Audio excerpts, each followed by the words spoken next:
Okay, let's look at the third method of solving this. What I would have to do is to close this with a straight line, vertical line, making this 90 degrees and 90 degrees. And if you look at this, you have what shape is this? 1, 2, 3, 4, 5, 5 sides. So this is a pentagon. A pentagon. So how do we know this total number of the sum of angles, the interior angles of this shape? All you need to do is to go back. Since pentagon is a polygon, any figure that has more than 4 angles is a polygon. 4 angles is quadrilateral, 3 angles is triangle. That triangle, triangle.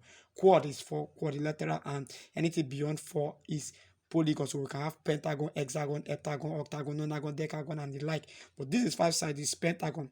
So the sum of angles of a polygon is given as n minus 2 bracket 180 degrees, where the n is the number of sides. So the number of sides in this case is 5. So we have 5 minus 2 bracket 180 degrees. That's 3 times 180 degrees. This gives us 540 degrees. So since this gives us 540 degrees, therefore shows that the sum of all these angles 1, 2, 3, 4, 5 will give us 540 degrees. So this angle is what we are asked to find, ABC. That's the middle angle, angle B.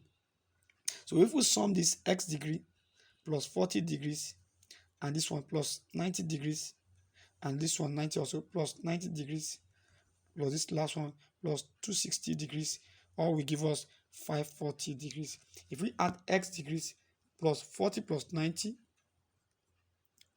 130, 130 plus 90, 220, 220 plus 4, 260, that's 480, that's 480 degrees equals 540 degrees. Collect like things, x degree equals 540 degrees minus 480 degrees, x degree equals 60 degrees. Thanks for joining us. Enjoy your time.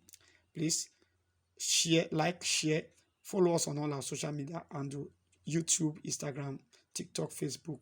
God made Champ Praiser. We love you. God loves you the best, the most. Thank you.